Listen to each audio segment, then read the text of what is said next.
नमस्कार, myself Malika Parveen, assistant professor, government law college Bikaner.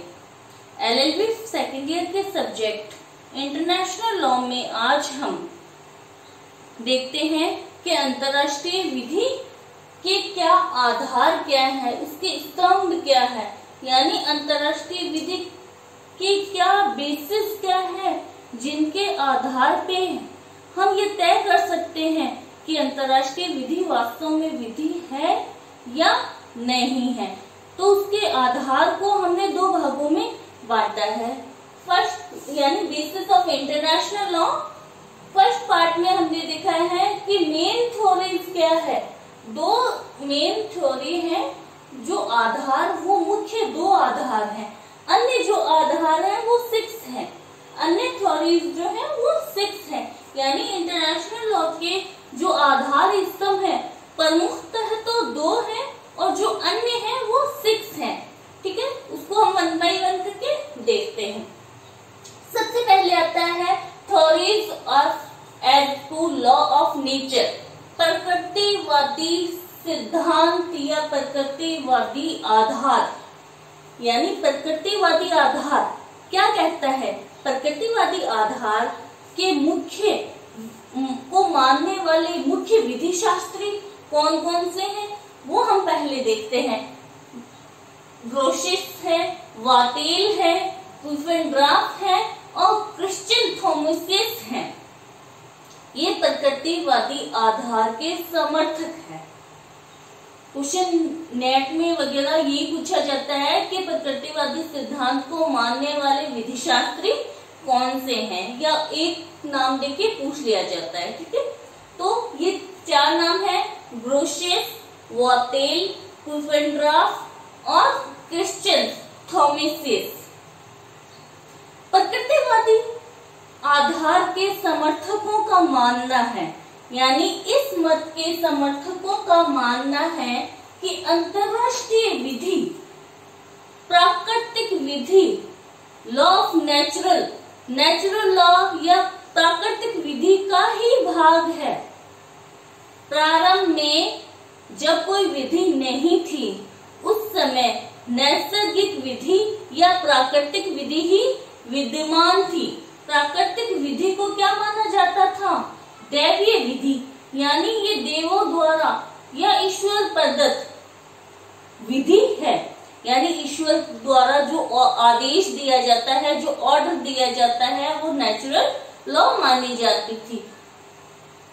तो 16वीं और 17वीं शताब्दी में, 16वीं शताब्दी से पहले प्राकृतिक विधि को धर्म से इंक्लूड किया हुआ था। उसे पूर्णतः धार्मिक रूप से ही देखा जाता था कि अगर दैवीय विधि है या ईश्वर प्रदत्त या ईश्वर जन्य विधि है, इसका उल्लंघन करते हैं तो हम पाप के भागी होंगे।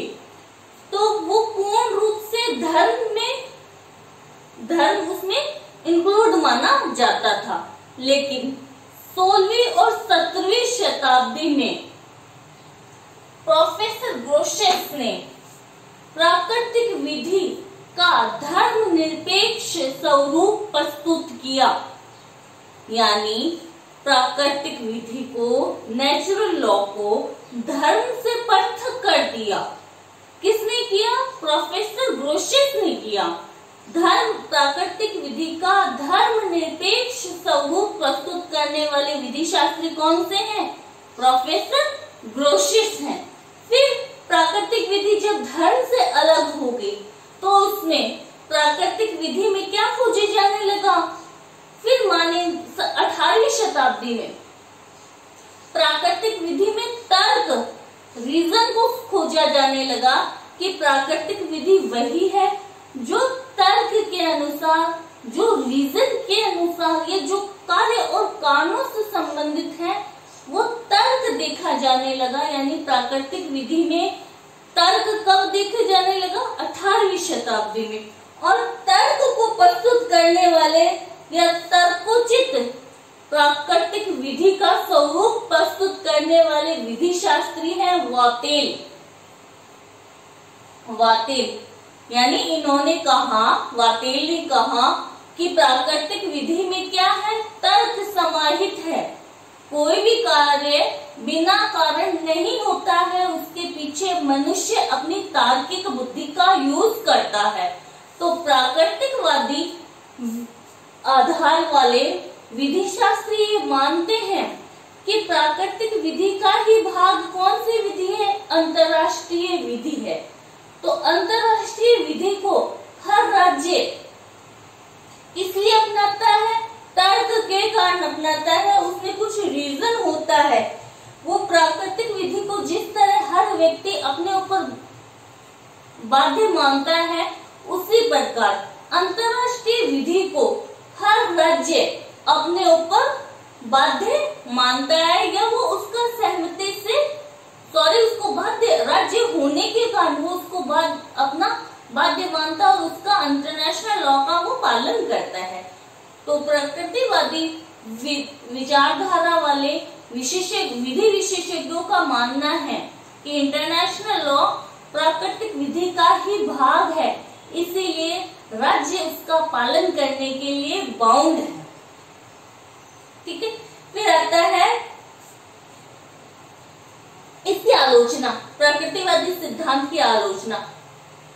कुछ विधि विशेषज्ञों ने प्रकृतिवादी सिद्धांत की आलोचना की। इन्होंने कहा कि विधि में क्या है, दंड समाहित होना चाहिए। आलोचना करने वाले विधि शास्त्रियों ने कहा, जबकि प्राकृतिक विधि में कोई दंड नहीं है, तो अंतर्राष्ट्रीय विधि प्राकृतिक विधि का भाग होने के कारण सिर्फ और सिर्फ क्या है, नैतिकता वाली विधि ही है। इसमें दंड समाहित नहीं है, इसलिए इसे विधि नहीं माना जाना चाहिए। ठीक है, नेक्स्ट आता है अस्तित्ववादी। ठीक है, अस्तित्ववादी में विचारधारा को मानने वाले कौन कौन से विधि विशेषज्ञ थे, ठीक है। सबसे पहले आता है बिंकर शोयक, सेकंड हिगल और थर्ड आता है एंजिलोटी। इटली के विधि शास्त्री हैं एंजिलोटी।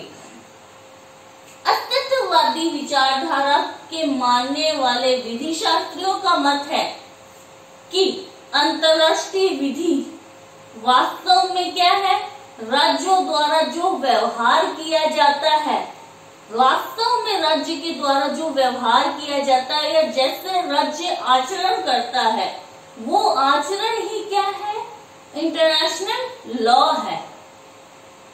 यानी राज्य के द्वारा जो संधियां की जाती हैं, जो प्रथाएं प्रचलित थी, या राज्य के द्वारा जो आपस में एक दूसरे राज्यों से सहमति या जो संधियां की जाती है, वो संधियां ही क्या है, वो प्रथाएं, वो संधियां ही अंतर्राष्ट्रीय विधि का आधार है।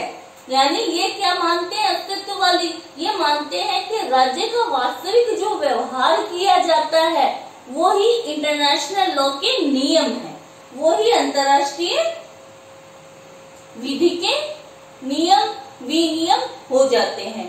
इसके बाद में आता है कि अंतर्राष्ट्रीय संधियां कैसे की जाती है। अंतर्राष्ट्रीय संधियां राज्यों की सामान्य सहमति से की जाती है, यानी एक राज्य दूसरे राज्य द्वारा जो संधियां की जाती है, वो एक राज्य दूसरे राज्य के बात से सहमत होता है, तभी तो वो संधि करते हैं। अगर दोनों पक्षकार सहमत नहीं है तो वो संधि नहीं कर सकते, यानी ये सामान्य सहमति से संधि बनती है। तो राज्यों की सामान्य सहमति का प्रथम सिद्धांत दिया था प्रोफेसर हीगल ने। ठीक है, कि राज्यों की इच्छा या राज्य, मान लो राज्य की इच्छा, एक तो संधि बनती, अपन आगे बढ़ेंगे कि एक तो सहमति या राज्य की इच्छा, दो सिद्धांत होते हैं, इच्छा का सिद्धांत और सहमति का सिद्धांत। तो राज्य की इच्छा का सिद्धांत का प्रतिपादन सर्वप्रथम किसने किया था, हीगल ने। ठीक है, राज्य की इच्छा की अवधारणा या का सिद्धांत किसने प्रतिपादित किया था, हीगल ने। और सहमति का आगे बढ़ेंगे अपन कि सहमति इहरिंग ने, प्रोफेसर इहरिंग थे, उन्होंने सहमति का सिद्धांत दिया था राज्य की। फिर आता है नेक्स्ट कि मैंने कहा अंतरराष्ट्रीय संधियां, अंतरराष्ट्रीय संधियों का के द्वारा ही अंतरराष्ट्रीय नियमों का निर्माण होता है। वो आधार स्तंभ है अंतरराष्ट्रीय संधियां जो आपस में की जाती है। अंतरराष्ट्रीय संधियों को अंतरराष्ट्रीय विधि का आधार स्तंभ बताया है इटली के विधि शास्त्री एंजेलोटी ने। इटली के विधि शास्त्री एंजेलोटी ने कहा कि अंतरराष्ट्रीय संधियां ही अंतरराष्ट्रीय विधि का प्रमुख आधार है। ठीक है, अब इसकी आलोचना की है, कई विधि शास्त्रियों ने इसकी आलोचना की है। इनके अनुसार राज्य की कोई इच्छा नहीं होती है। राज्य एक निर्जीव चीज है, निर्जीव है। वो सामान्य इच्छा किसकी होती है? राज्य में निवास करने वाले व्यक्तियों की वो सामान्य इच्छा होती है। ठीक है, सेकंड आलोचना की है इसमें कि कई बार ऐसी अंतरराष्ट्रीय संधियों का निर्माण भी कर दिया जाता है या ऐसे अंतरराष्ट्रीय नियमों का निर्माण कर दिया जाता है जिसमें राज्य सहमत नहीं होते हैं। जैसे यूएनओ के चार्टर के आर्टिकल 2 के सबक्लोज 6 में दिया गया है कि गैर सदस्य राज्य भी, यानी जो यूएनओ के मेंबर, संयुक्त राष्ट्र संघ के जो मेंबर नहीं हैं, वो भी अंतरराष्ट्रीय नियमों को फॉलो करेंगे। तो यहाँ पे क्या है, जो गैर सदस्य राज्य हैं, क्या वो उनमें और सदस्य राज्यों में कोई संधि हुई नहीं हुई, लेकिन फिर भी वो अंतरराष्ट्रीय नियमों को फॉलो करते हैं। इसके साथ में ये कहा गया कि सहमति, राज्यों की सहमति द्वारा संधियां की जाती हैं। तो हर जगह राज्यों की सहमति नहीं ली जाती है। सहमति का मतलब ये हो गया कि अगर अंतरराष्ट्रीय समुदाय में किसी नए राज्य को शामिल किया जाता है तो जो शामिल होने वाला राज्य है, क्या उसकी सहमति ली जाती है? नहीं ली जाती। तो इन आधारों पर कई विधि शास्त्रियों ने अस्तित्ववादी विचारधारा की आलोचना की है। तो ये दो प्रमुख आधार थे। इसके बाद में कि अंतरराष्ट्रीय संधियों को, अंतरराष्ट्रीय प्रथाओं को, कुछ ऐसे वाद हैं जिनमें अंतरराष्ट्रीय प्रथाओं का समर्थन किया गया है या अंतरराष्ट्रीय संधियों का समर्थन किया गया है। फर्स्ट वाद है कोलंबियन पेरुवियन वाद। कोलंबियन पेरुवियन वाद या डीला टोरे वाला वाद, या इसको बोलते हैं अपन आश्रय शरण से संबंधित वाद। असाइलम जब अपन पढ़ेंगे, आश्रय जब अपन पढ़ेंगे तो उसमें ये एक प्रमुख वाद है। ठीक है, जिसको हम पढ़ेंगे। इस वाद में, कोलंबियन पेरुवियन वाद में कहा गया कि अंतरराष्ट्रीय नियमों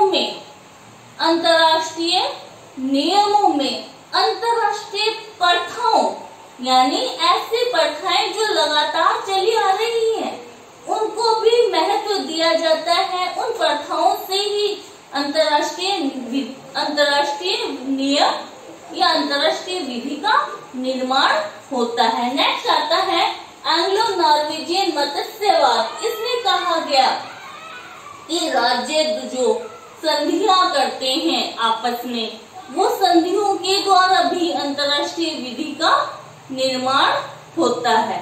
तो ये दोनों ही वाद अस्तित्ववादी विचारधारा में आते हैं। एक वाद में तो कहा गया क्या है, अंतरराष्ट्रीय प्रथाएं भी अंतरराष्ट्रीय विधि का निर्माण करती है। सेकंड वाले वाद में कहा गया कि अंतरराष्ट्रीय संधियां जो होती है वो भी अंतरराष्ट्रीय विधि का निर्माण करने में सहयोग प्रदान करती है।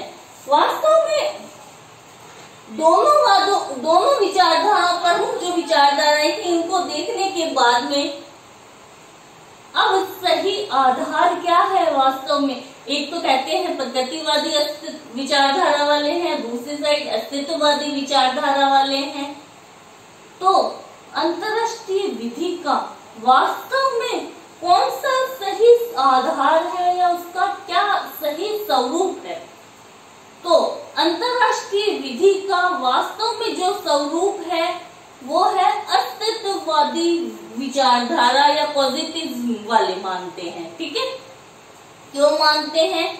प्रोफेसर स्टार ने कहा कि अंतरराष्ट्रीय विधि को दोनों ही मत पूर्ण रूप से समझाने के लिए समर्थ नहीं है, पूर्ण रूप से समझाने के लिए समर्थ नहीं है, क्योंकि प्रगतिवादी विचारधारा में तर्क को महत्व दिया गया है और जबकि अस्तित्ववादी विचारधारा में राज्य के वास्तविक व्यवहार आचरण के नियमों को महत्व दिया है, जिसका वर्तमान में स्वरूप क्या है अंतरराष्ट्रीय विधि का? राज्यों की सामान्य सहमति। तो अस्तित्ववादी यानी राज्य वास्तव में जो व्यवहार कर रहा है वो ही अंतरराष्ट्रीय विधि का सही आधार माना जाना चाहिए। अब अन्य जो थ्योरीज है उसको हम एक एक करके देखते हैं। फर्स्ट आता है सहमति का सिद्धांत। मेन थ्योरी दो थी, प्रगतिवादी और अस्तित्ववादी। सेकंड अन्य थ्योरी 6 है। फर्स्ट आता है सहमति का सिद्धांत। सहमति के सिद्धांत को मानने वाले विधि शास्त्री कौन कौन से हैं? एंजिलोटी, ट्रिपेल और ओपेनहाइम, प्रोफेसर ओपेनहाइम है। तो सहमति का सिद्धांत किसका समर्थक है? अस्तित्ववादी विचारधारा का ही समर्थक है। अस्तित्ववादी विचारधारा में हमने कहा कि अंतरराष्ट्रीय संधियां जो होती है वो अंतरराष्ट्रीय विधि का आधार स्तंभ होती है। तो जो संधियां बनती है वो क्या है? सहमति के आधार पर बनती है। अगर एक राज्य दूसरे राज्य से संधि कैसे करेगा जब वो उसकी बात से ही सहमत नहीं है? तो सामान्य सहमति से ही अंतरराष्ट्रीय विधि का निर्माण होता है। अंतरराष्ट्रीय विधि से, सामान्य सहमति से अंतरराष्ट्रीय विधि का निर्माण किस प्रकार होता है? फर्स्ट सामान्य सहमति होगी, फिर उस पे अंतरराष्ट्रीय संधि का निर्माण होगा। वो अंतरराष्ट्रीय संधि अंतरराष्ट्रीय विधि का स्वरूप धारण करती है। तो सामान्य सहमति को अंतरराष्ट्रीय संधियां जो की जाती है उसका आधार स्तंभ बताने वाले प्रोफेसर है एंजिलोटी, इटली के विधि शास्त्री एंजिलोटी। ठीक है, तो अब इसमें आलोचना क्या हुई? सामान्य सहमति, मैंने पहले भी बताया कि सामान्य सहमति नया जो राज्य अंतरराष्ट्रीय समुदाय में जो शामिल होने जा रहा है उसकी सामान्य सहमति नहीं होती है, फिर भी क्या है वो अंतरराष्ट्रीय समुदाय का भाग बन जाता है। ऐसे ही स्टार्क ने कहा कि अंतरराष्ट्रीय संधियां सभी राज्यों पर बंधनकारी होती है, चाहे वो उस संधि के पक्षकार भी ना रहे हो। जैसे यूएनओ के चार्टर के अनुच्छेद आर्टिकल 2 के सबक्लॉज 6 में बताया गया है कि जो गैर राज्य सदस्य हैं वो भी यूएनओ के चार्टर के प्रावधानों का पालन करने के लिए बाध्य होंगे, बाउंड होंगे। फिर आता है कि फैनविक कहते हैं, आलोचना में फैनविक कहते हैं कि कई बिंदु ऐसे हैं जिन पे राज्य की सामान्य सहमति नहीं बन पाती है। वो सामान्य सहमति का सिद्धांत उचित नहीं है, क्योंकि प्रारंभ में जब अंतरराष्ट्रीय विधि ही नहीं थी, तो क्या उस समय राज्य नहीं थे क्या? उस समय भी तो राज्य विद्यमान थे। क्या राज्यों का सामान्य सहमति होगी तभी अंतरराष्ट्रीय विधि का निर्माण होगा? ऐसा नहीं होता। राज्य का अस्तित्व सामान्य सहमति के बिना भी रह सकता है। नेक्स्ट आता है आत्मनियमन का सिद्धांत। आत्मनियमन के सिद्धांत देने वाले विधि शास्त्री कौन थे? अर्थशास्त्री थे, जेलेनिक। पूछा जाता है कि आत्मनियमन ऑटो लिमिटेशन थ्योरी के प्रतिपादक कौन थे? तो अर्थशास्त्री जेलेनिक थे। इनके अनुसार क्या होता है कि हर राज्य को कुछ अधिकार होते हैं, कुछ विशेषाधिकार प्रदान किए हुए होते हैं अंतरराष्ट्रीय समुदाय का सदस्य होने के नाते।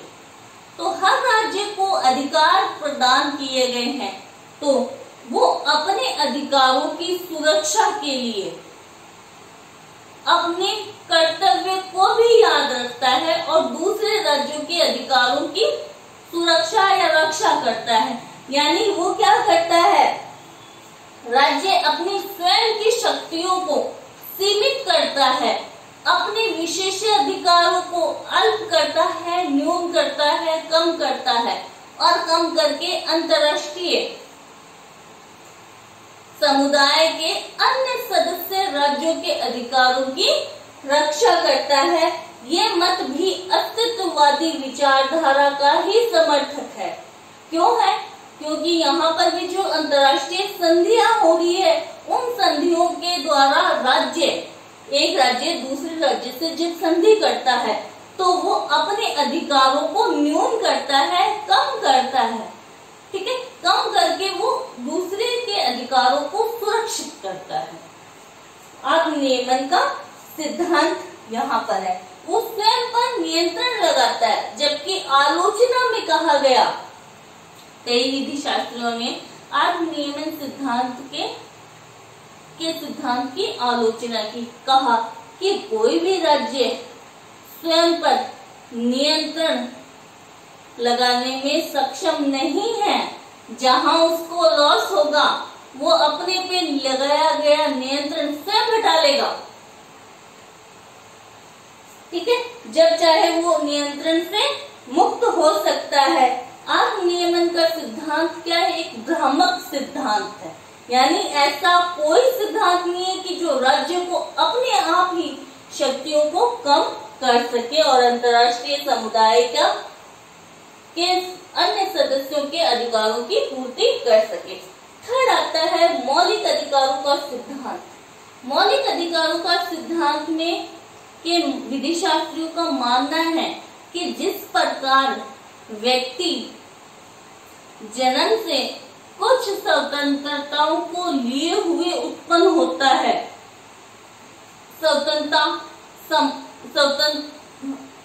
कुछ अधिकारों को लिए हुए उत्पन्न होता है, जैसे स्वतंत्रता का अधिकार, समानता का अधिकार, जीवन का अधिकार, गरिमा का अधिकार, वैसे ही कुछ अधिकार राज्य में भी समाहित होते हैं, जैसे स्वतंत्रता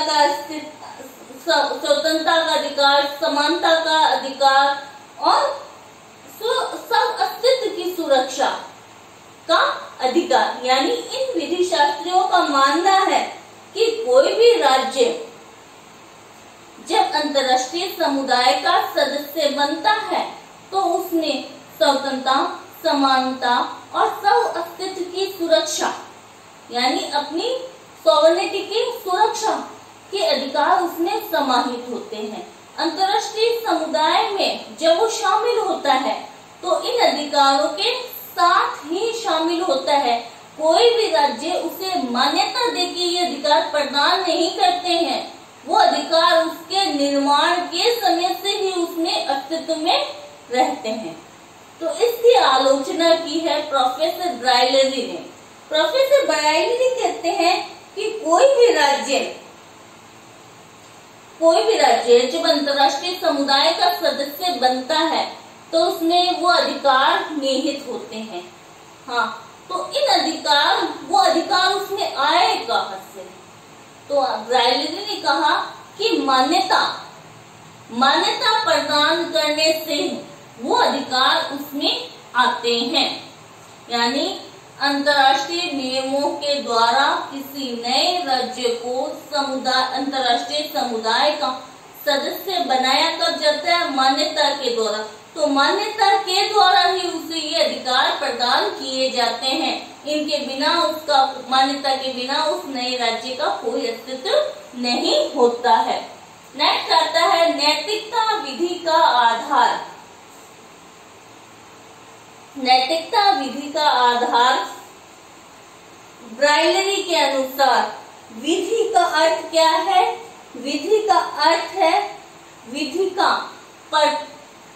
पालन करना, यानी विधि का आधार नैतिकता है। उन्होंने कहा कि हर विधि में नैतिकता समाहित होती है। नैतिकता के बिना विधि का कोई अस्तित्व नहीं है। यानी उन्होंने कहा विधि और नैतिकता दोनों ही एक दूसरे में समाहित होती है, डिपेंड होती है। विधि का पालन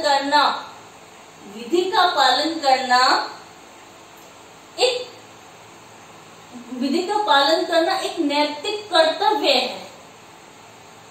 ठीक है, तो विधि का पालन हम किस लिए करते हैं?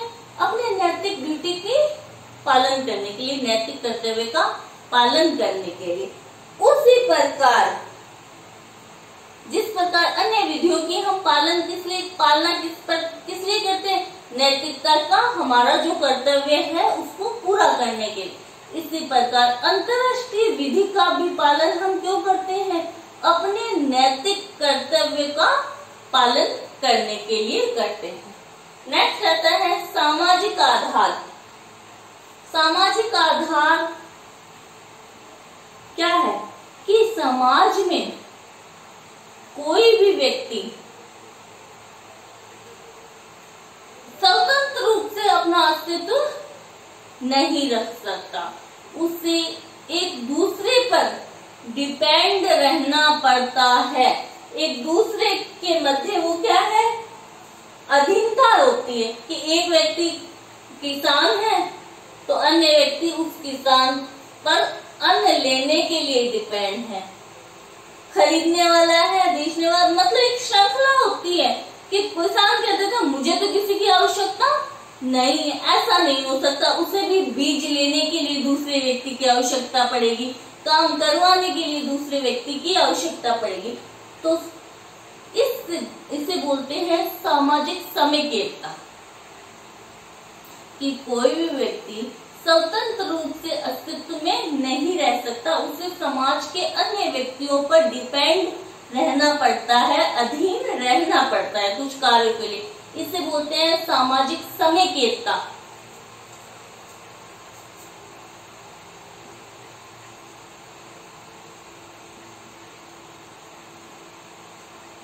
समेकितता का सिद्धांत, ये सिद्धांत दिया था ड्यूबिट ने, प्रोफेसर ड्यूबिट ने इन्होंने ये सिद्धांत दिया था।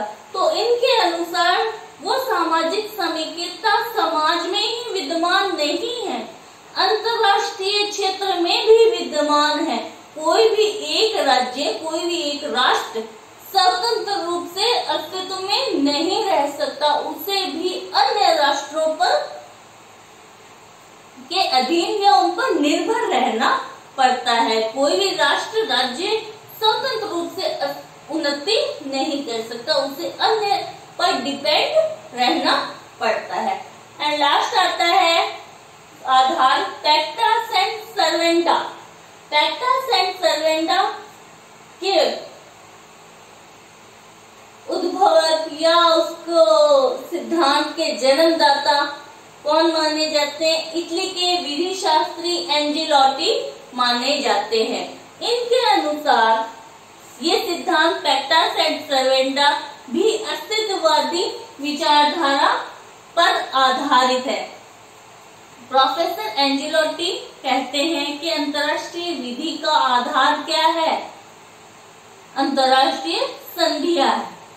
तो पैक्टा सेंट सर्वेंडा है क्या? अपन नाम याद कर लेते हैं कि पैक्टा सेंट सर्वेंडा, पैक्टा सेंट सर्वेंडा, पर वास्तव में ये है क्या सिद्धांत? पैक्टा सेंट सर्वेंडा का अर्थ है कि अंतरराष्ट्रीय समुदाय के सदस्यों द्वारा, यानी बहुत सारे राष्ट्रों द्वारा जब कोई संधि की जाती है, अंतरराष्ट्रीय संधि की जाती है, तो जैसे ही कोई पक्षकार अंतरराष्ट्रीय संधि पर सिग्नेचर कर देता है या उसका समर्थन कर देता है या उसका सदस्य बन जाता है, तो वो सदस्य राष्ट्र जो अंतरराष्ट्रीय समुदाय का वो सदस्य जिसने अंतरराष्ट्रीय संधि पर सिग्नेचर करके उसके सदस्य बना है, उसे उस अंतरराष्ट्रीय संधि के नियमों का पालन करने के लिए वो बाध्य हो जाता है। फिर वो ये नहीं कह सकता कि मैं तो इस अंतरराष्ट्रीय संधि का मेंबर नहीं हूँ, या मैंने सिग्नेचर तो जोर जबरदस्ती भी कर दी, या इसके इन नियमों को मैं फॉलो करता नहीं। ऐसा नहीं होगा। उसका ये नैतिक कर्तव्य या वो नैतिक रूप से बाध्य हो जाता है कि जो वो अंतरराष्ट्रीय संधि कर रहा है उसके नियमों का पालन करने के लिए वो विधिक रूप से बाउंड है। फिर वो ये नहीं कह सकता कि मैं इस अंतरराष्ट्रीय संधि को मानने के लिए तैयार नहीं हूँ या इसके नियमों को मानने के लिए तैयार नहीं। उसे पालन करना ही होगा। क्यों? क्योंकि वो अंतरराष्ट्रीय समुदाय का सदस्य होता है। वो हर एक राज्य जो अंतरराष्ट्रीय संधि पर सिग्नेचर करता है वो उससे बाउंड होता है। तो अंतरराष्ट्रीय पैक्टा सेंट सर्वेंडा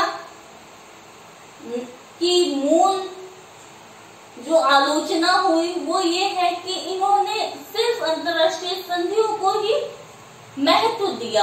अंतरराष्ट्रीय प्रथाओं जो कि अंतरराष्ट्रीय विधि में महत्वपूर्ण है उनका उल्लंघन किया या उनको महत्व नहीं दिया या उनको नजरअंदाज किया। अंतरराष्ट्रीय विधि सिर्फ प्रथाओं से सिर्फ संधियों से निर्माण नहीं होती है, प्रथाओं का भी उतना ही योगदान है जितना संधियों का होता है। तो ये थ्योरीज थी जिनके आधार पे हम तय कर पाते हैं कि अंतरराष्ट्रीय विधि वास्तव में विधि है या विधि नहीं है। नेक्स्ट हम पढ़ेंगे अंतरराष्ट्रीय विधि के सोर्स क्या है या सोर्स ऑफ इंटरनेशनल लॉ या अंतरराष्ट्रीय विधि के क्या स्रोत हैं जिनके आधार पे अंतरराष्ट्रीय विधि का निर्माण हुआ। आई होप आपको समझ आया होगा। अगर कुछ नहीं समझ आए तो प्लीज आप कमेंट कीजिए और पूछिए। Thank you so much.